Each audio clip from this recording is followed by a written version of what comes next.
It's been 13 very long years since the world bid adieu to the golden voice, which crooned some of the most unforgettable songs in the annals of music. When he died in 2012, his fans were heartbroken, but questions still lingered on. There were whispers of secret romances, of hidden struggles, and of a side of Robin Gibb that few did ever get to see. For years, his family said nothing, allowing the music to talk for itself. But today, his children have resolved to break their silence, confirming rumors that never went away and setting the record straight about the man behind the myth. Robin Hugh Gibb was born on December 22, 1949, at the Jane Crookall Maternity Home in Douglas, on the Isle of Man, just 35 minutes before his fraternal twin Maurice, and went on to become one half of one of the most unmistakable voices in pop music. Their parents, Hugh and Barbara Gibb, were full of warmth, laughter, and love for music, creating a home filled with creativity and joy. The family frequently moved during Robin's young years, first between the Isle of Man and Manchester, where their youngest brother Andy was born, and eventually to Redcliffe, Queensland, Australia. Even as children, Robin and his brothers were mischievous and full of restless energy, often getting into harmless trouble. But behind the mischief lay a spark of musical genius. It was during these early years that Robin, Maurice, and their older brother Barry began experimenting with harmonies, singing songs by the Everly Brothers and Paul Anka, thus developing their signature sound even before their entrance to fame. By 1955, they had formed their first group, the Rattlesnakes, performing around Manchester. Though young, their natural chemistry and raw talent set them apart. After two members left, the brothers rebranded as We Johnny Hayes and the Blue Cats, before the family took a leap of faith in 1958 and emigrated to Australia. Their move would change everything. In Australia, they reinvented themselves once more, this time under the name that would go down in history, the Bee Gees. The name was said to stand for Brothers Gibb, although some claimed it came from the initials of a local DJ who supported them. In 1960, the brothers made their first television appearance, performing Time is Passing By on the show Strictly for Moderns. Robin's trembling, soulful voice stood out immediately. By the mid-1960s, the Bee Gees were recording hits under Festival Records, and their sound hinted at greatness. When Robin sang lead on I Don't Think It's Funny in 1965, his voice revealed a haunting, emotional depth far beyond his years, one that would define a generation. Robin's personal life was as passionate and dramatic as the music he created.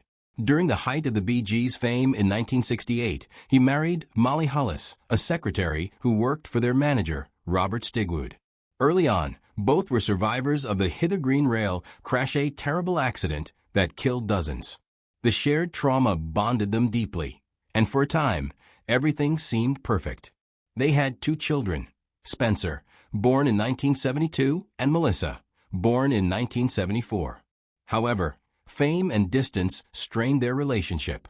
Robin's demanding career kept him in the United States, as Molly stayed in the UK. Their marriage slowly crumbled, and by 1980, they divorced. The separation turned bitter when Robin defied a court order by discussing their marriage publicly and received a 14-day sentence in jail in 1983. It was a turbulent chapter that revealed the volatility behind the polished performer. Later, Robin married Dwina Murphy Gibb, an Irish artist, author, and spiritualist. They married in 1985 and had one son, Robin John, born in 1983. Dwina and Robin were creative soulmates, supporting each other's artistic pursuits while dividing their time between homes in Miami, the Isle of Man, and Oxfordshire. Their life together was rich in music and art, though not without challenges. Around the age of 50, Robin began an affair with his housekeeper, Claire Young, who was 25. The affair lasted several years, and in 2008, Claire gave birth to Robin's daughter. The scandal made headlines, but those close to Robin said he remained deeply devoted to all his children, always seeking harmony despite personal turmoil.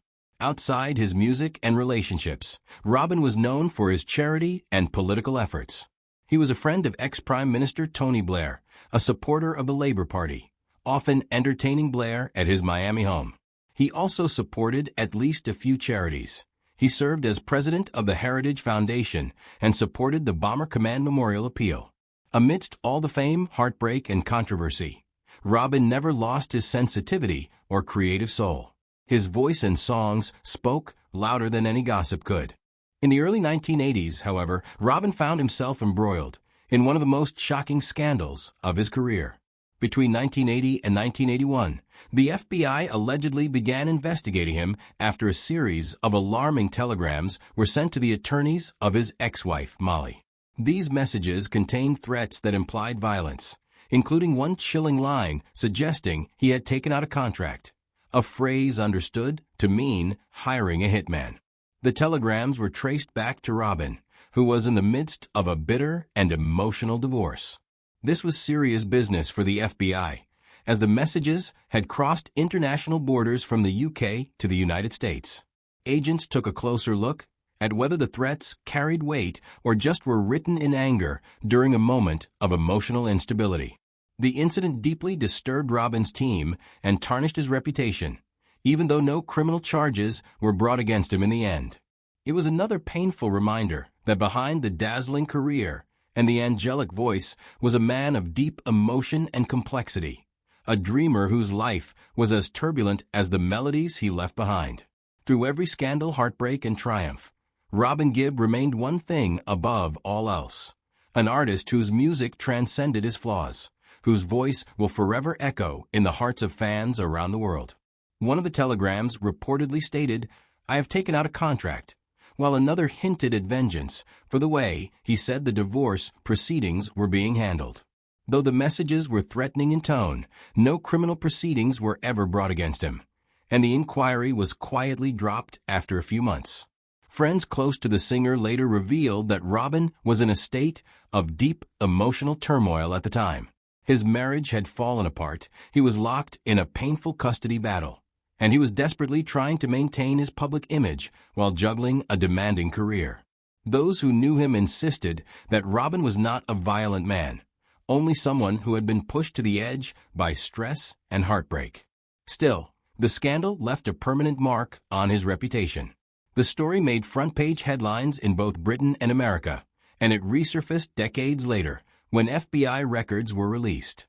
Though Robin never publicly addressed the investigation, it remained one of the most painful and humiliating chapters of his private life, a time when fame, misery, and anger nearly destroyed all he had worked for. Behind the glitter of fame and fortune lay Robin Gibb's silent suffering from substance abuse and mental torment. In the late 1960s through the 1970s, he experienced unparalleled success and affluence, yet few knew his inner turmoil. There were reports that while Robin was married for the first time to Molly Hollis, he began taking amphetamines and methadone stimulants that were rampant in the music business during that era. Most artists used these to remain awake during intensive tours and endless recording sessions. However, the drugs were costly and unpredictable, lending them easily to abuse. At times, Robin's behavior reportedly grew erratic. He'd swing from bursts of hyperactivity and sleeplessness to spells of exhaustion and isolation. The relentless pressure of fame, constant travel, and the breakdown of his marriage only worsened things. Robin's mind became clouded with anxiety and paranoia. He began to believe that people close to him, including his wife and her lawyers, were conspiring against him. These feelings of distrust created deep fractures in his personal life. Some who knew him claimed that his emotional instability was partly to blame for his marriage's collapse. Arguments became frequent, communication deteriorated, and for someone as passionate and sensitive as Robin, these were not just marital disagreements, these were fights within his own mind. There were even times when Robin withdrew from his family and comrades. Even as the Bee Gees reached superstardom with Massachusetts and I Started a Joke, Robin's psyche was fragile. The fame that had once been his dream now felt like a curse. He would frequently say that he felt misunderstood and all alone despite millions idolizing him. The stimulant abuse surely exacerbated paranoia and mood swings in him. People who worked with him in the studio remember how his moods could change in a flash from laughter and joy to anger and suspicion. Yet, even in the midst of his struggles, Robin never lost that remarkable gift for music. His haunting voice and poetic lyrics became the outlet through which he poured his pain and passion. Many fans and critics alike believe his emotional depth and inner turmoil gave his songs their timeless power.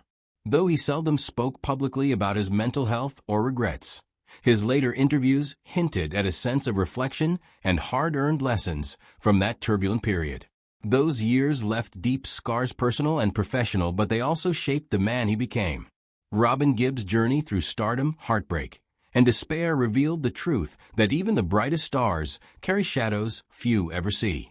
Within the Bee Gees, Robin also confronted an extraordinary amount of personal and artistic turmoil, and most especially with his brother Barry. As seamlessly as their harmonies sounded, behind the scenes, brothers fought over creative control, recognition, and direction. The tension between Robin and Barry was legendary, swinging between deep affection and fierce rivalry.